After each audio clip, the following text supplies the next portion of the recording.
you said it, people need to see you as Marianne. At the end of the day, you're all human doing extraordinary work and making very, very tough decisions. Because as a leader, sometimes you have to make very tough decisions, and it does have an emotional and mental impact on you. So, how do you deal with those circumstances? You really have to know who you are and why you're doing what you're doing.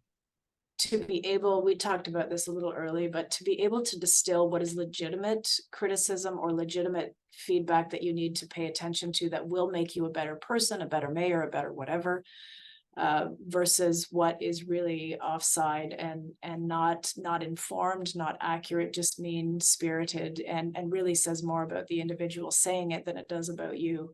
And it's really hard to be able to distill those things. And I know why I'm in this role. I'm here because I want to serve the community, and I want to make the community a better place and use the skills that I have to that end.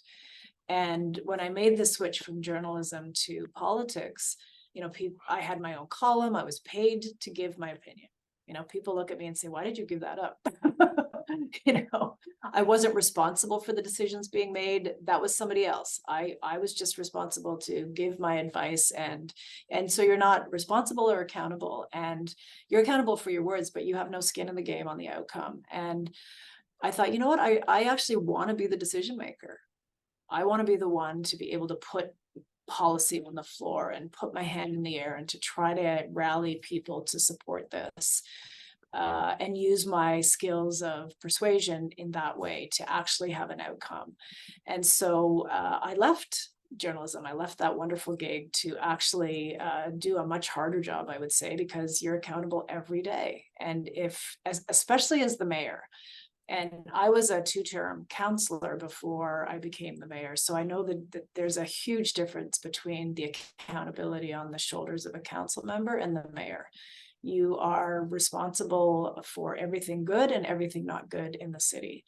And I accept those terms. It's a challenge, but once you accept that, you can turn your mind to doing everything that you can to use the tools at your disposal to make the city a better place. And, one of the things that really truly does fill my bucket is I can look back. I've been in elected office now for 13 years.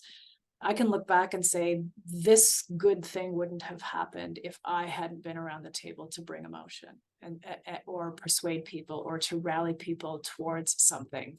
And you never do it alone. So it's not I did this, it's I worked with others to achieve this, and I can see those successes. And so that really does fill my bucket when I look back, and it gives me the strength to keep going, because the world that we live in is getting more complicated. It's getting more serious challenges, and there's huge issues ahead of us that we need to solve, and they're not easy to solve. And it can be daunting and it can be intimidating, but that's what keeps me going, that if we just keep trying with intention to make things better, we'll eventually figure it out.